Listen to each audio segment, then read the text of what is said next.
Good morning, everyone. Thank you for joining us at the Filmmakers Life. My name is Joanne Butcher. I am a business coach. I work with filmmakers and I specialize in fundraising. I have a 30 years history of fundraising and now my focus is on filmmakers and making films. And I want to just say hello to the filmmakers who are joining us today, because if you are looking to understand the business side of filmmaking, you have come to the right place. I always say I teach all the things that filmmakers don't want to know about because they'd much rather be writing and directing and shooting movies. But I have found that they do really, really well when they learn about the business side of things. And so I started this podcast right when COVID started. And I was like, all my friends who are normally running around on set and around the world, they're going to be stuck at home and we can talk. And most of my guests on the podcast are producers. And the other thing that I've learned in the film industry is nobody wants to talk to producers. They want to talk to actors, number one. They want to talk to directors, number two, but nobody wants to talk to producers. So I'm really grateful today that Matthew is joining us. And Matthew, I really am so thrilled to speak to you. And we always start with the very same question for all of my guests, which is, when did you first know you were a filmmaker? It's a good question. I think ultimately it's a combination of events. I was on set in East Texas the summer before I graduated in 2000, a very small independent film, and it was on location. So it was like a 17-day shoot with a lot of people from Los Angeles and some people from Texas. I was a student at the University of Texas. And there was something very intoxicating about the energy of making that film, in that it was almost like summer camp, you know? Everyone was focused on the same result and the same creative energy.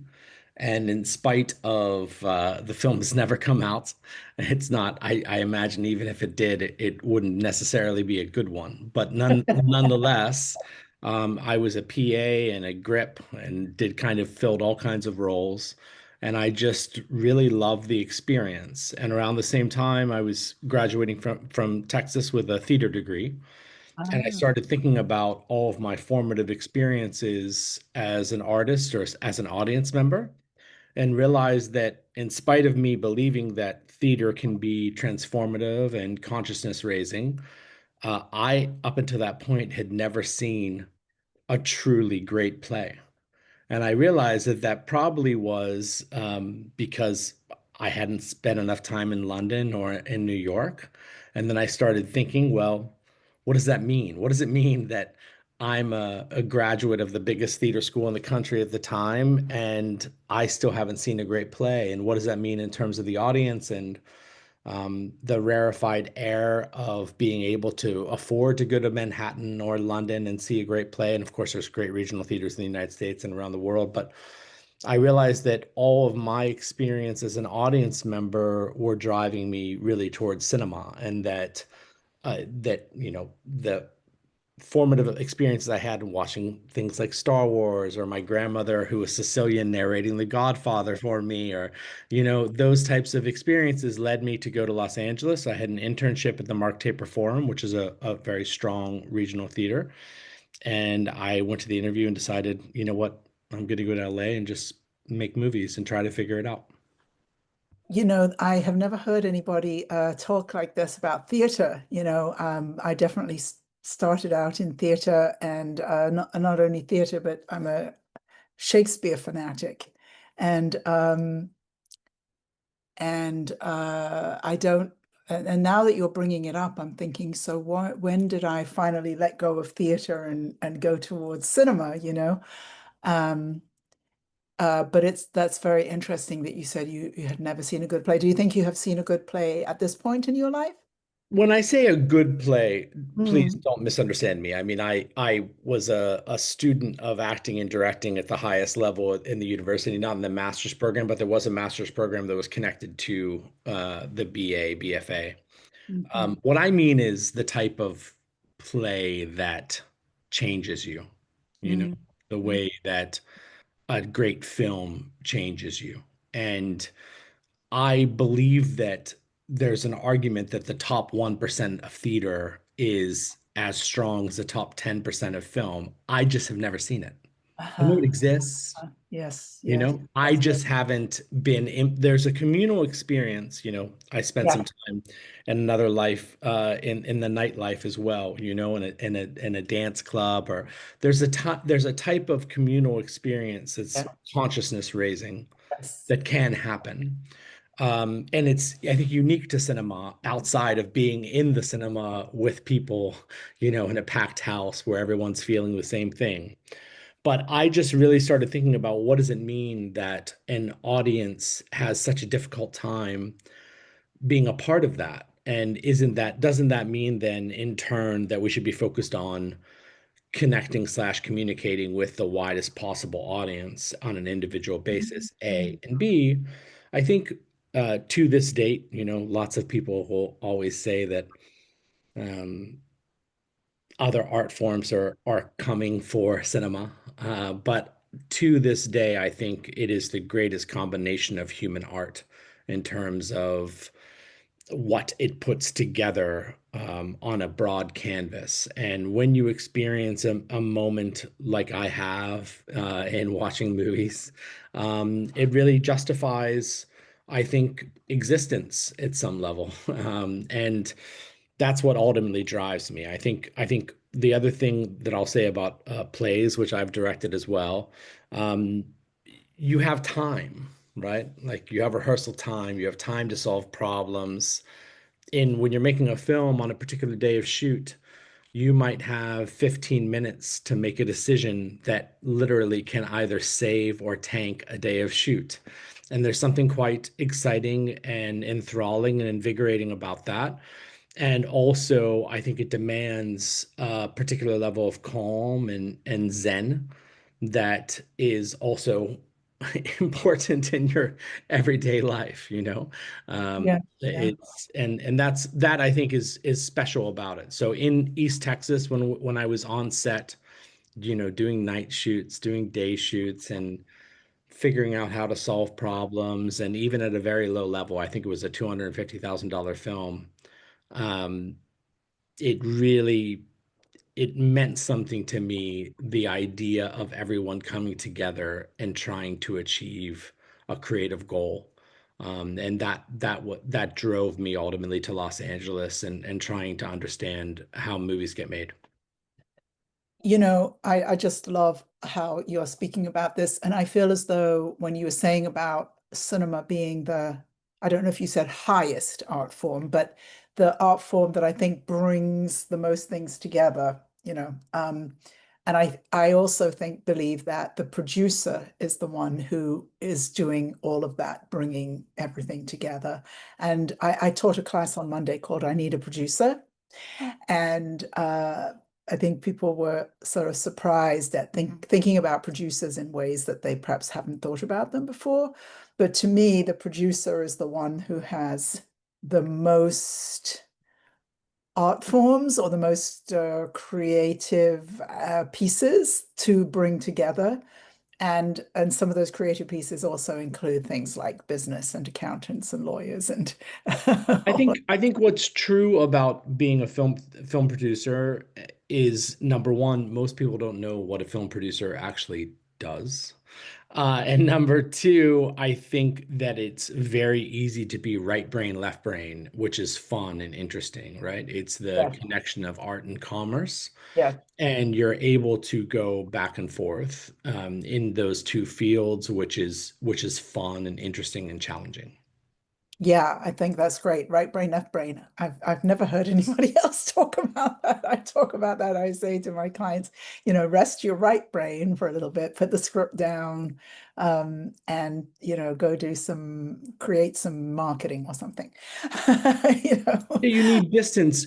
One needs distance from creativity sometimes to see it anew, I think. And I think that it's true that a producer has the opportunity to be from creation, from inception to completion. Not all producers attack things that way, but ultimately, I think the greatest films and the greatest producers look at it holistically and in the way where you can try to look. One thing I can say for sure is that I've been reminded over time how much of a gift it is to be able to materialize a dream. And that is a very valuable gift. And it's an energy that demands your respect. And it also demands your own time in a way that deserves the worthwhile nature of it, i.e., you should be very specific about what you choose to make. And I think in the early days of producing and figuring out how to make movies and get movies made, you realize that yes, you have to put credits on the board, and we can get into all kinds of ways of doing things. I think what's exciting about the film business is that it's a mature business and that there's no one way of doing anything. And it's everyone has their own path. But I would just suggest that if you're not extremely passionate about what you're trying to make, then you shouldn't be trying to make it because it's so hard and so difficult. And there can't be any wasted breaths. It has to be about something that you love and that you feel you want to see yourself as an audience member and that you feel is unique to the landscape.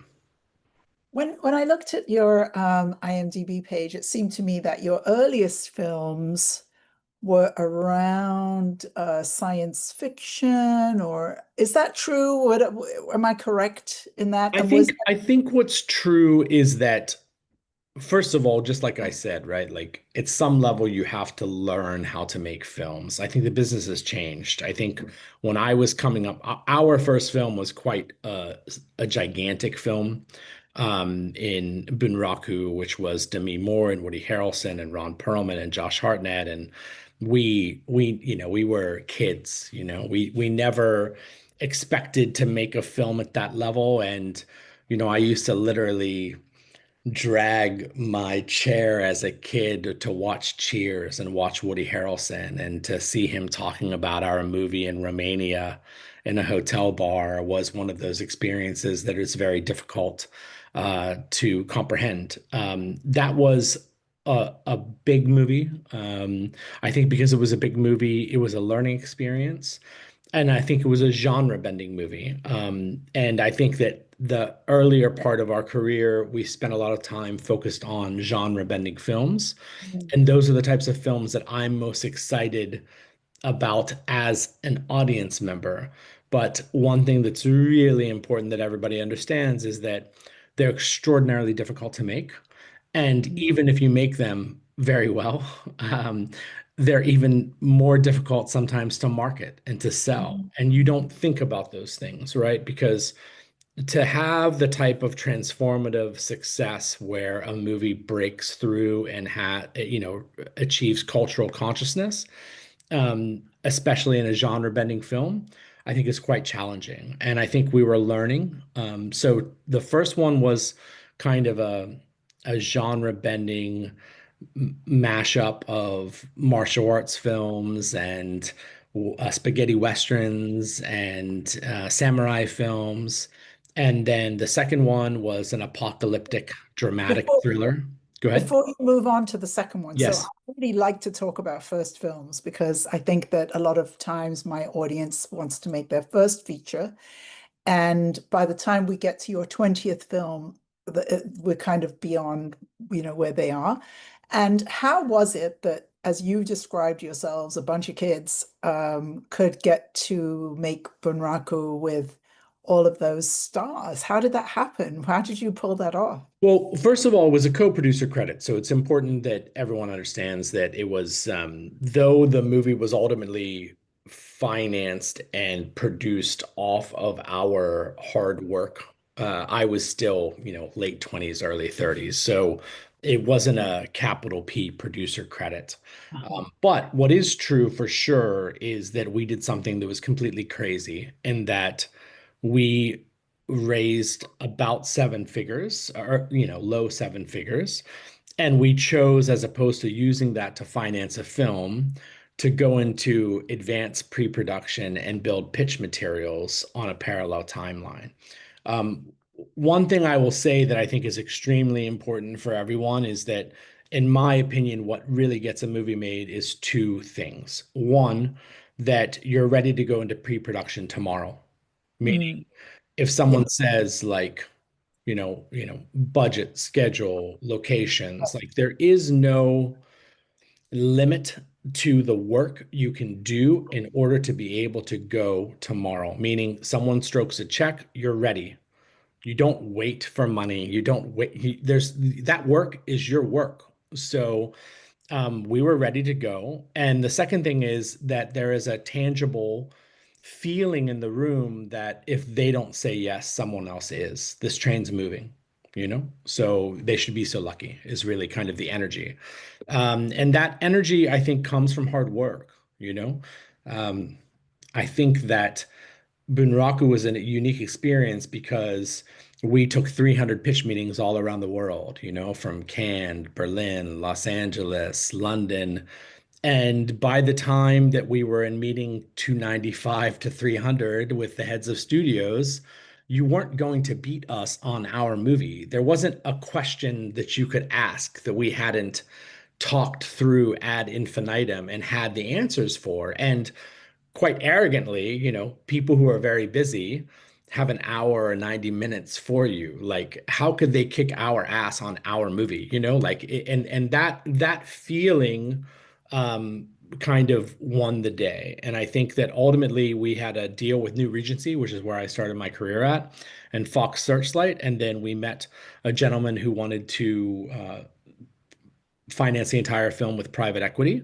And around that same time period, we unfortunately, I won't say the actor's name because it was a bad news event for him, but there's a relatively famous action star who what we wanted to do with Bunraku, when you watch the film, because it's a unique film and it's become a bit of a cult classic.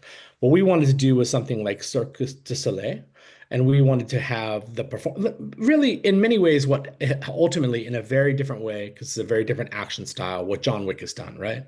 What John Wick does is it creates the feeling in a lot of masters, wide shots, etc., that you're watching the action unfold, and it's acrobatic and almost like a ballet. And you need people like Keanu Reeves who are martial artists in their own right and or have trained for a significant amount of time to do that. And we had a martial artist who's an actor who's been in a lot of movies, that was unbelievable, could do things that no one really in the history of cinema could do, maybe absent Van Damme. And unfortunately, he tore a ligament, I think, right before we did an action choreography. And at that point, we just couldn't justify to the studio, a cost of a film with someone that they couldn't quantify visually in terms of a quote unquote proof of concept. And so we ended up thinking about how we were going to cast that film. And that's how we led to Josh Hartnett, who was the lead. And then that led to Woody and Demi Moore. And, all if you really study movies and you study the great careers, you'll realize that everyone has ebbs and flows. And it just happened to be like, you know, CAA called us and asked us to put, to would we consider certain iconic cinematic people. And so we were blessed to have that experience. And I think the most important thing is, those moments are rare, but they come I'm quite convinced at this moment in time that they come specifically because of the energy effort that you put into the world. And we had done the work, and we were lucky that the universe came back to us and allowed us to make that level of a film. Fantastic. What a great story. Thank you so much. Because I find, and this is a lot of what I was teaching about on Monday, is that filmmakers often get stuck at this place where, well, I want to be able to cast A-listers and I want to be able to raise millions of dollars, but I can't do one without the other. It's a chicken and egg situation. So filmmakers talk about it a lot. And but I also think that that they haven't gone through 295 pitch meetings. Also, I have to say, if there's anything that isn't, I'll say the things that I think are the headlines of my experience as a filmmaker, but I can tell you for sure that um, there are a lot of people who believe as though there's some sort of mystification of how to get a movie made. It's very, very simple. Script is king, and your script has to be at the level. And if your script is not at the level, you're not going to get a movie made. And this idea as though there are people here that don't want to read a transformative piece of material, that don't want to justify their, people work so hard and it's a very difficult business. And everyone, I can tell you definitively, that came here, there are infinite ways to make money easier and faster than being in the film Yes. business, right? And that doesn't mean that you can't have financial success, but the great, like I would say 95% of the people that are in the industry are here because they love movies. And so, of course, they want to read a great screenplay. This is, one, I should say, has to do the work to understand what's the distinction between whatever you're working on and the movies get greenlit. And if you can't look yourself in the mirror and say, hey, my movie's not at that level, then you're really not even at the beginning point because you have to know what the level is. And there are ways of doing that. I advise people that it's way more important, I think, to think about the movies that you love, find those scripts, read those scripts, go back in time, read all of the scripts from the blacklist over the last 20 years. Every year, the most liked unproduced screenplays that have yielded multiple Oscar winners, have yielded multiple green lights.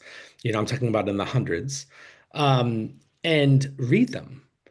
And if your script is not at that level, or you don't know why it's not, then keep reading because there is a subjective, objective truth to the level of screenplays and not just the concept, the actual execution on a word by word basis. So when you talk about great actors or putting stars in your movie, um, McConaughey said something in the wake of winning the Oscar for what's the film? Unfortunately, Um, Dallas Buyers Dallas Club. Cowboy.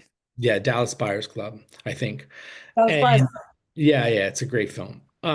He just said, the script is your opportunity to convey the totality of your authorial intent, and every word has to count. And I think some people get jaded and they think, oh, well, it's X or it's Y. No, it's really about everyone when they open a script want to read a script that will change their life as an audience member and as a reader, which, a screenplay is a medium in and of itself. So the thing that one has to learn is, how do I get to that level? And how do I study enough and read enough to know what the level is? So that's my perspective.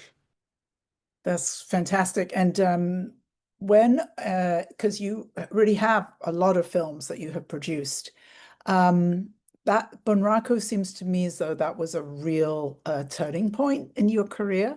What was the next major turning point for you? It's a really good question. I think ultimately, I would say that I look at my career as in almost in two parts, and I think the end of the first phase was Boxing Day, Mm. which is kind of a a Black British holiday set romantic comedy, which was the first ever of its kind.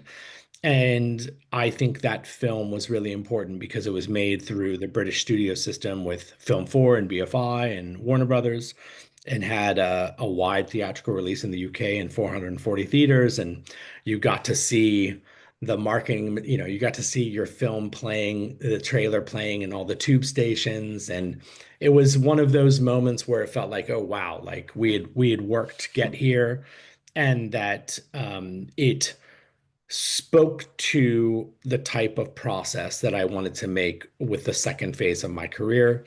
It also dovetailed with COVID. We shot it during kind of the beginning of COVID.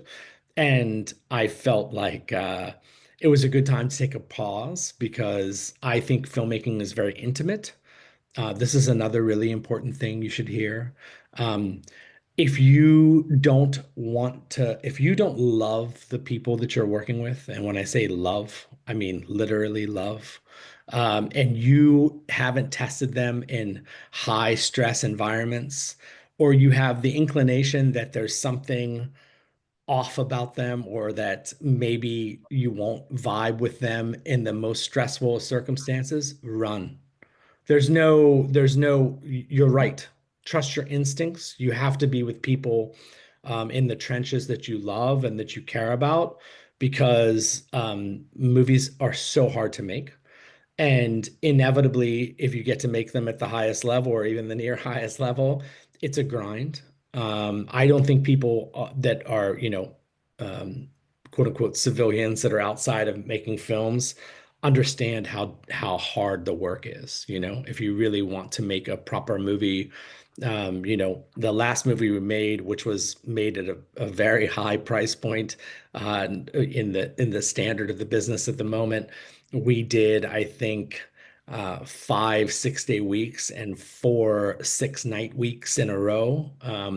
There's nothing that prepares you for that level of work, So you have to find the people that you care about. And I think that COVID taught me, hey, I can't make a film when I can't see people's faces, and I need to be able to, like, you need to be able to lift each other up. And that might be as simple as giving someone a hug, or like, there are people in COVID. It's so funny because I made two films at that time where you didn't even know how the bottom of the Right. face looked. So it was a good point in that moment to transition and think about, okay, that was the first phase of my career. That's the first X amount of years. I think it was 8 films at that time. Now let's think about what the next 8 films are, Mm. and what I really want to put on the board as, I how can I make the next wave of films that I know I'm capable of making on the basis of learning what I had learned to date? I just want to, before we go to those films, I want to go back to Boxing Day. So, um, I'm English, but most of the people who know me are American filmmakers, and that movie is really interesting to me because um, I can understand how it would be on 440 screens in England, but Boxing Day is not a phrase that Americans even know what that is. So how did the movie do outside the UK, if it did? I mean, a lot of UK films don't travel outside the UK, and they live on their UK audience. And then the other thing that I thought that there's a scene in the movie which is the Christmas play scene that I just thought I watched it more than once. It's just chewed Listen, me up. it's so funny that you bring up that scene because it is exactly what I just said. On that day, what I think is the most fun thing about making movies now is the secret history of movies. What do I mean? I mean that when I watch a movie, I don't think about that scene. I think about how cold it was that day, or what was the unique stress, or the laugh that we had. That day of shoot is shocking, what I'm about to say to you. We had just had a very challenging experience, which I won't go into because it's a bit confidential, in terms of one of our crew members. It was an important crew member. And also, we had been told by our financier basically that they kind of sent an email intimating in the way that the British only can, right? That the Bond should take over the movie. And it was a terrible day, a terrible day. And you would have to be a corpse to not have a smile on your face during that scene because it's so special and so unique. And I think it's so warm. And so I think it's exactly what I just said, which is the joy of that scene and the heart of that scene is all due to Amel Amin, who is one of my collaborators, and I'm working on his next film that we'll also make in London through the British studio system. And he came to me very early on with a script for Boxing Day that was connected to him because he's of Caribbean descent, and he had a lot of people who were Jehovah's Witnesses and they don't celebrate Christmas. And so the way that they celebrated was on Boxing Day, and all of Mm, the family came together, and he was experiencing something kind of amazing in his family and filming it because he often does, like for his own personal his personal memories. And he's like, I got to make a movie out of this. And he sat down with me and he said, look, I want to make this script. I read the script. There was a lot in it that um, what ultimately made the movie, made the ultimate cut, but it was a very small movie, very much smaller. And he kind of imitates me. You can find it on YouTube. I don't like the imitation, but I guess it's flattering. And I evidently said to him, because he was talking about wanting to do a bigger version of the movie, and I just said to him, "Hey, mate, like, it's so hard to make movies. We might as well make the one that you want, you know?" So he went back and he went into a retreat and came back with this screenplay that really was, a Richard Curtis level mm, script that hadn't been made. And funnily enough, in terms of culture and consciousness. I think that movie got made in large part because of what was happening in 2020 and what was happening. George Floyd happened at that time, and I think the UK industry had just had BAFTA so white, and they started really in a way that I don't think has been done in the US as well, institutionally trying to change things in the way that filmmaking is experienced. And subsequently, of course, now there's been an explosion of cinema and art and TV that's come from diverse voices. But it was the right time at the right place, and a script that I think deserved to be made. To answer your question, we were very fortunate at that moment. Amazon bought the film for Prime and paid a very significant amount of money that would shock most people who have been making films these last 2 years. Probably right time, right place, but the movie really played. I think that there was probably a way to have made it travel more on the basis of the theatrical release in the UK. But again, unfortunately, Omicron happened the week before our premiere, and so it was impacted by COVID. And sometimes what drives movies is being able to have a significant box office in the UK and show a nice hit. But I think that the movie did what it was supposed to do. I think it's a classic. I think it's become a part of the fabric of the culture. I think it'll play on the holidays for a long time. And I think that from a filmmaking perspective, part of the reason that made me want to change and like become a different level of a producer was really the dialectic between ourselves and Film 4 and BFI. The UK is quite a small business, and so everybody kind of knows everybody. And when we were talking about making a Richard Curtis movie, there were people that we were working with who had been on Richard Curtis movies, right. you know? And so when they would say to me, I mean, I like to, movie making is a lot about ego and insecurity. And they would say to me, well, I don't know if you have enough time to execute these set pieces. They were right. We did like we very like we got away with every single set piece with 15 minutes left on the day. The only one that we didn't do it that way was in Los Angeles, where I was running the shoot and they were far away in a different time zone, and I went into wild overtime because I was said, "Hey, listen, we're gonna get this right You no would matter get it. what. I don't care about anything. We're gonna get this right." So I think you have to have respect for people's experience, and that led me to believe, hey, there's a better way. Let's make movies at a bigger scale. Let's replicate a theatrical release at the United States slash ultimately global level that we had there in the UK. Let's have that feeling and let's figure out how to reach an audience at that size, scope, scale. Yeah, I look white, but my father was black, my family was black Trinidadian. Mm, Um, and so, anytime that I see and hearing those South London accents, it's just like, oh my God, those are my people. And so yeah. I knew you were American. So I was like, Yeah. well, Yeah. how did No, I mean, I love London and we're about to make another movie in London, a South London movie. That was actually a North London movie, believe it or uh, not. But of course, it takes place in part in South London. Amount, you know this, but most people don't. There's very much a north-south divide. And so it's kind of funny. But now we're about to make a South London movie and spend a lot of more time there. Um, Look, I was so transfixed by Amel. I think, you have, and the other thing is, the great thing about Amel is, and when you meet these people, this is another really important lesson I'm about to say. Even when you're young or you're early in your career, if you meet someone and you feel that they're special, they are. Trust your instincts. Don't cross check it. There's an actress that I won't mention that I saw. She was she's worked an amazing amount, and she was our barista at a coffee shop. And I saw her do like a monologue in a theater with some of her friends at the coffee shop, and I knew immediately, wow, like she's special. And of course, I told her, but I didn't start thinking, hey, let's figure out a way to work together.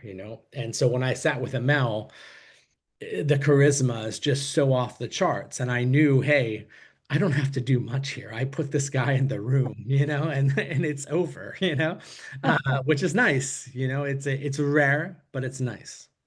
So Emily has the trailer for Boxing Day. So before we go to the later movies, why don't we watch that? Go ahead, Emily. I don't know how you're doing it being on the back of a pontoon, but there you go.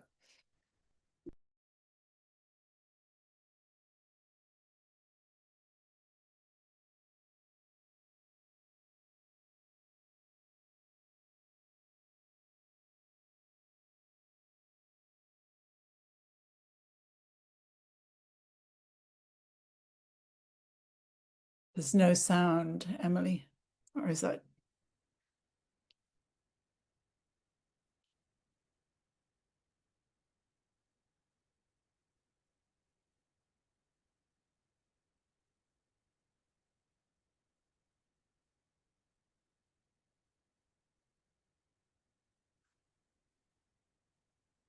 Well, like we're all on tenterhooks.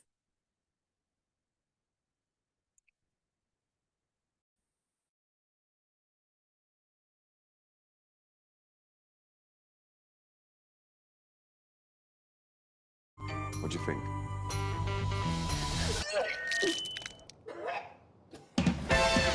Don't apologize. You only ruined the world's best proposal. We could try again when I get back from London. You're going to London during the holidays. My agent said it's essential to promote this book. It's the perfect opportunity for me to meet your family. I don't even want to see my family. Is this about Boxing Day, where your parents announced their divorce and you fled to America? London! It's not all tea and crumpets. Miserable most of the time. Damn, Scrooge. Melvin McKenzie, he's taking Hollywood by storm. That's my nephew. I fell in love with this beautiful American woman. Can you find no British girl now? Wow, it's Georgia for the Launch Show. I love your music. Merry Christmas, guys. I wanted to introduce you to my fiance. Melvin! Georgia for the Launch Show is your ex-girlfriend. She is a superstar. It is in the past. We've had sex to her music. Wow, fam. It just got worse. Who is Mr. Hollywood? With this American princess? Does he think he is Prince Harry? Hello, son. When you bring your ass home to see your family. Oh, we're gonna punch his throat. Love, relationships, all a matter of perspective. What are you doing blowing kisses to my missus on the gram, fam? You think introducing me is going to be the controversy of the night? Excuse me, who are you? Remember you said to me when you first asked me out. Choose me. Lisa! We're the best thing that ever happened to me. It'll be all right in the end. If it's not all right, it's not the end. Christmas is a time for forgiving. Ouch.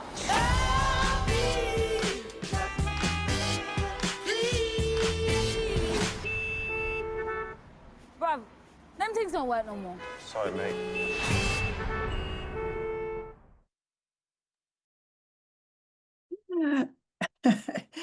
Even the trailer's awesome. Thank you. That was great. Oh,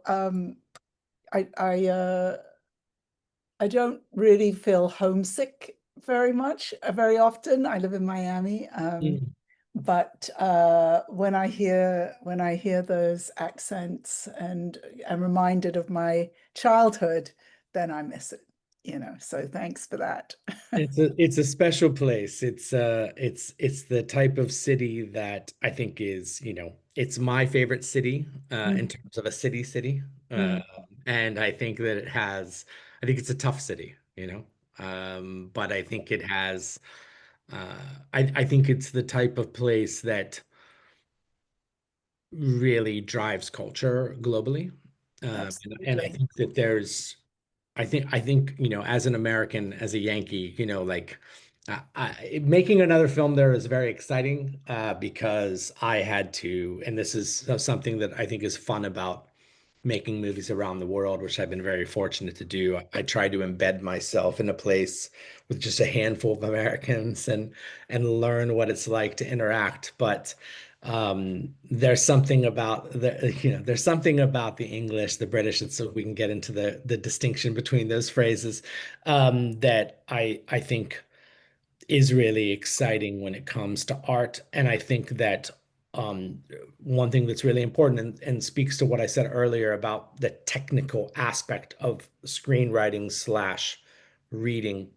I think the British do a fantastic job of understanding screenplay structure and executing films at the highest level on that basis. And I think when you study movies that you love, the great thing about the internet, and this is before ChatGPT, let alone what's happening with ChatGPT, everything is tangible. Any movie that you love, you should think, why do I love that movie? And trust me, when you read about the making of that film, they went through terrible, terrible experiences. There was no film that's impacted you that you love that the first meeting they said yes, and they cast all the people they wanted, and it was a lovely time. That's not the way this works. When I was in the country of Georgia making our most recent film, and we had some really, really, really bad nights, like really, really tough nights in terms of making a film. You suffer for your art and you have to lean into it because if you have to choose between suffering for your art or suffering with fluorescent lights in a cubicle, I know what my choice is, and I think that you have to love that. I mean, it's hard to love the stress and the terrible feelings, but you have to love it as much as you love the good news events. And I had a friend that I love very much said to me recently, this business is mostly bad news. So you have to accept the bad news and move forward and not care about the no's, because the no's are going to come. Yeah, that's an incredible line. And I think that when you were saying about British culture, and I feel as though even when I left, which was back in 1984, particularly in London, we had a mayor at the time, I don't remember his name, but who talked about how proud we were of our multicultural city and our multicultural community. And I feel as though here in America, there's just this sort of let's not go there. Let's not have that. We don't want diversity. We want to go backwards. And yet, what the UK is doing in terms of its cultural output just really goes to show that it's that diversity and that multiculturalism that's at the heart of it and drives that engine of creativity. That's my feeling. I'm just moving to a better internet zone. I think, look, I think it's very easy at the moment to feel as though it's a dark moment in terms of diversity and voices. But I think that that's just a moment in time, you know? And I think you have to believe, you know, Sinners is an outstanding example of a film that I think really leaned in at an amazing level into a voice and had something to say.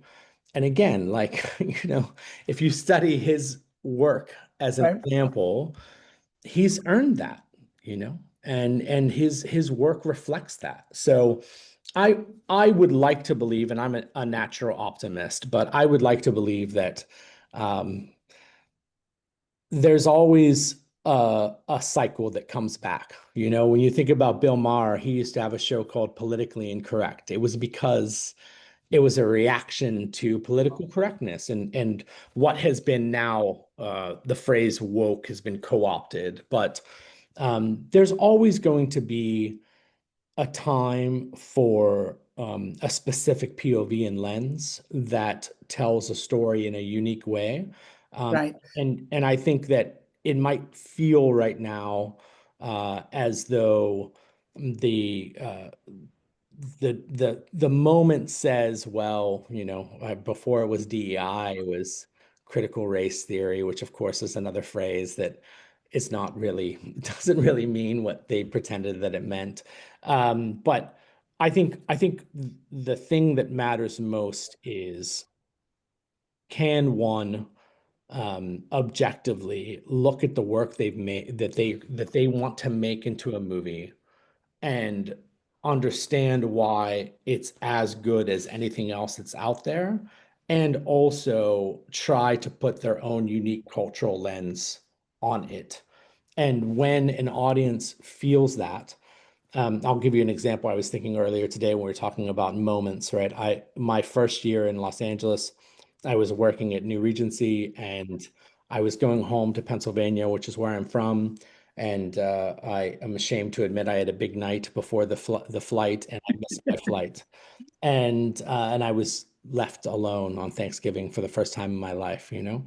And I happened to watch Amelie, and and I saw Amelie, and like the first thing I did when I saw that movie was run onto the roof afterwards and just breathe, you know, because again, it was a unique film told that only that filmmaker could have made. And I think if there's anything that, you know, outside of the other headlines that I've said, try to think about that. I think Mr. Tarantino says the same thing. Try to think about what is the story that you want to tell, that only you can tell based upon your experience as a human being. And that will always transcend and trump, pun unintended, the political climate at the time. So when after Boxing Day, you said you really wanted to you didn't say up level, but shift to the movies at the level of which you wanted to work. And what was that shift like? What was it about? Well, I think ultimately it was about trying to understand where the business was going, and also to try and figure out the totality of my experience up to that date, and figure out how to make a film like Boxing Day, but for the global audience at a wider scale. Also, I have to say, because of COVID and not wanting to make a film during that time period, I really went back and I read about the business, which of course I had done over time, but I focused on reading books about movies that, you know, I'll give you two great examples. There's a wonderful, wonderful book about the making of Chinatown that is as good of a book as I've ever read. I think it's called The Big Goodbye. And it's also quite beautifully executed in terms of prose. And it kind of chronicles the four men who made Chinatown: Jack Nicholson, Robert Towne, Robert Evans, and Polanski, and all of the struggles that they were going through at the moment, personal and professional. And it's just a beautiful book. And again, you realize like, wow, like it wasn't a fun, this isn't a fun, it's like to put a classic on the board that changes cinema is hard, and you have to lean into how hard it is. Another great book I recommend is uh, Leave the Gun, Take the Cannoli, which is about the making of Godfather that kind of got turned into the series The Gift.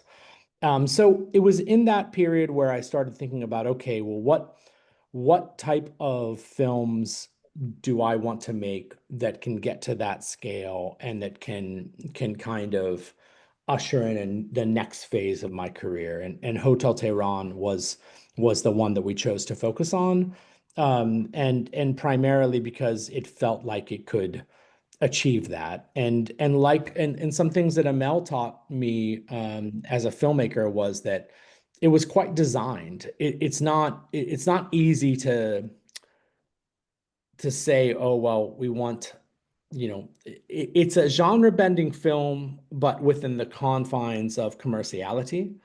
And it kind of, you'll see it ultimately, but it kind of, it's a movie that I think we ultimately got to by making the other movies that we made. It's the same filmmaker that I made Bunraku with. I made another sci-fi film with him, LX 2048. I've known him for a long time. He's a great creative collaborator. And we kind of very consciously chose, hey, let's get to the next level. Let's try to make a film at the biggest scale and see what we can do. Fabulous. So Hotel Tehran, starring Liam Neeson, when is it actually coming out? We shall see. I think it'll probably be first quarter, second quarter next year, but hopefully it will have a nice push, and we believe in the movie and we think that it will work for the audience. Also another movie that I read about that you had made is called Going There. And I was also, again, I was like, well, how did you get to be on that movie? That's really interesting. It's set in Israel, about birthright travel and all kinds of interesting things. Yeah, that's a movie. Again, it's a gentleman who I met when he was graduating USC Film School. I think my first email with him is in like 2017, and I saw in him talent that we wanted to develop, and this was a movie that was really important for him to make. Right. And I actually had to make it at the same time of making Hotel Tehran, so I was very fortunate to find a gentleman named Jacob Horn that went to make the film on the ground for us. And so I was at night while we were prepping Hotel Tehran, learning the day of shoot, which is not really the way I like to make movies, but inevitably one has to, one can't be everywhere at the same time. But what's really important about that movie, again, was presenting Israel through a different lens, and through a lens that he really wanted to show the multiculturalism of Israel. It features two actors who are Israeli, but at the same time of a unique cultural background. So it'll be nice for people to see. I think that's one of the things that people feel about Israel, is that it's very monolithic in terms of a particular cultural identity, which is not true at all. And so I think it was meant, it's a buddy comedy, and it's not political, and it's really about a woman finding her identity and finding her Judaism, but through the experience of going to Israel, which she doesn't want to go to at all.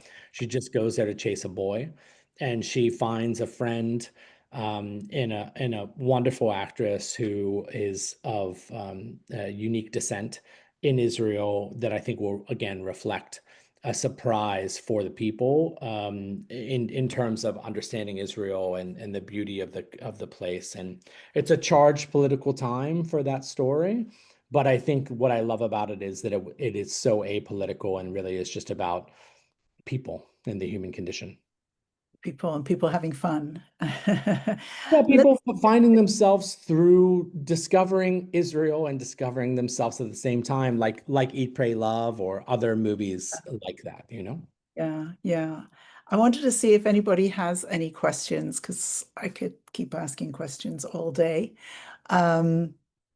When you were just saying about Hotel Tehran, and it's that, that obviously you don't know exactly when it's coming out. When is that a film that you were working with a studio on? Is that why you know less about the release date and things like that? No. In fact, actually, it was independently financed, Okay. and it was pre-sold quite significantly with a company called Rocket Science, which is the collaborator of ours on Boxing Day and is one of the best sales companies in the world. But I think a lot of times the way films are financed is that they leave the United States or North American rights open, just like Boxing Day. So Boxing Day didn't have a distributor in North America, even though they had Warner Brothers in the UK. So in our film, we have very big distributors around the world, like Sky in the UK, but we have North American rights open.